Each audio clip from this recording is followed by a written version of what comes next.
Ne mutlu ki bizlere yine bir Mahya Işıklarında sizlerle birlikteyiz. Hoş geldiniz efendim. Hoş geldiniz. Hoş geldiniz. Zihni Derin ve Nuri Şeker'in aziz anısına. Kim onlar? Zihni Derin, Rize'de ilk çay ziraatini başlatan. Evet, Muğlalıydı. Ya bakın şu Cumhuriyet'in yaptığına. Muğlalı bir ziraatçı kalkıyor, gidiyor Doğu Karadeniz'de Rize'ye çay ziraatini başlatıyor.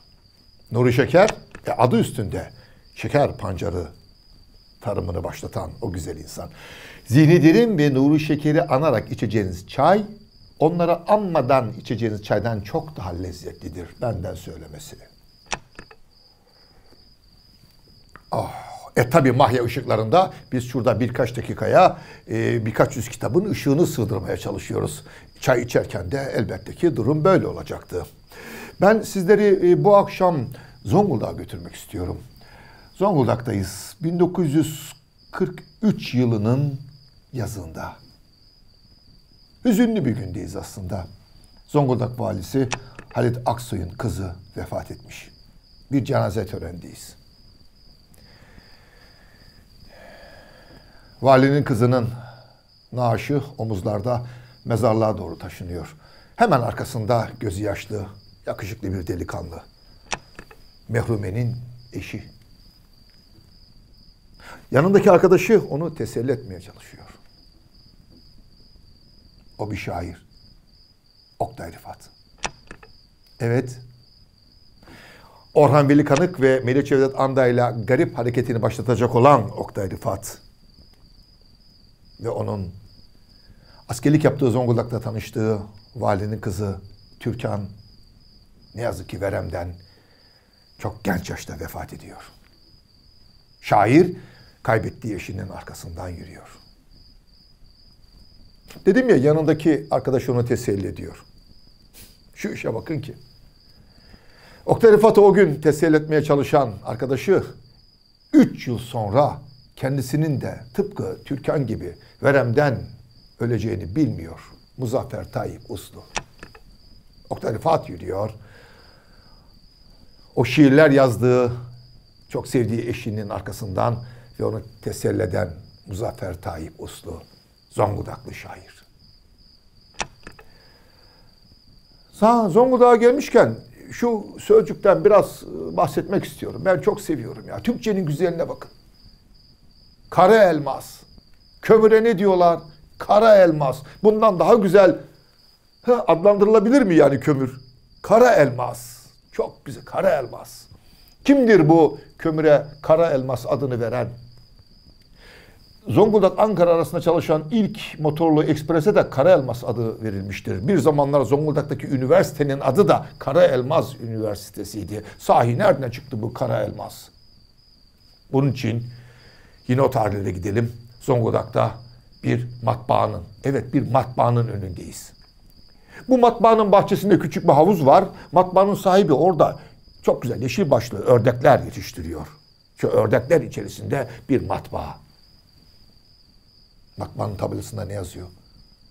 Kara elmas. Evet, ilk kez orada görürüz kara elması. Kara elmas bir matbaanın adı olarak başlamıştır. Kimdir bu matbaanın sahibi? Tahir Bey.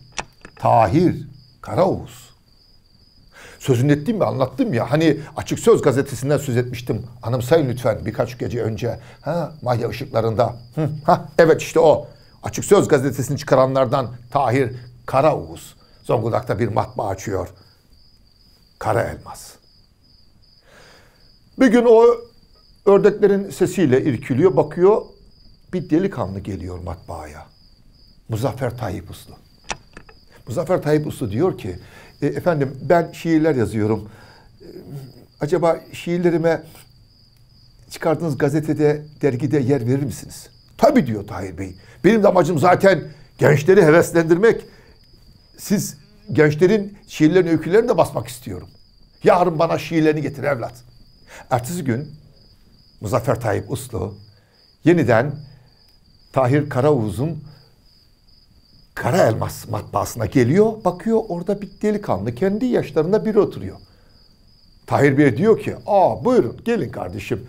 Bak bu arkadaşımız da sizin gibi şiirler yazıyormuş. O da şiirlerini getirecek. Ve Tahir Bey onları tanıştırıyor. Biri Muzaffer Tayyip Uslu söyledik. Peki Kara Elmas matbaasına tanıştığı kim? Rüştü Onur. Zonguldak'ın iki güzel şairi. Kara Elmas adını taşıyan matbaada tanışıyorlar ilk kez. Ve ilk şiirleri de Tahir Bey'in çıkarmış olduğu Kara Elmas dergisinde yan yana yayınlanıyor. Ve ne acıdır ki Rüştü Onur'u 1942 yılında Muzaffer Tayyip Uslu'yu söylemiştik. 1946 yılında o ince hastalıktan, veremden kaybediyoruz. Bugün Ramazan'ın bu güzel günü 18 Nisan Oktay Rıfat'la başlamıştık ya. Oktay Rıfat'ı kaybettiğimiz gün. Evet bugün Oktay Rıfat'ın ölüm yıl dönümü. Öyleyse son sözümüz hep şairlerden söz ettik. Oktay Rıfat ustamızın bir şiiri olsun. Şiirin adı Eski Ramazanlar. Bakın bu şiirin son dizesinde çok güzel bir top patlıyor. Eski Ramazanlarla ilgili anılar akşam saatleriyle başlar. Fıstıklı yollarıyla koca bahçe, ardında güneşin battığı ağaç. Masanın durduğu veranda, reçelin, böreğin, dolmanın çeşidi tıpkı bugünkü gibi. Bir yanda kuş sütü eksik sofra, bir yanda topu bekleyen ağaç. Ruhu şad olsun Oktay Rıfat'ın, bütün şairlerimizin. Geldik bir Mahir Işıkların daha sonuna. Yarın yeniden aynı saatte birlikte olalım. Sürçülisan ettiysek affola.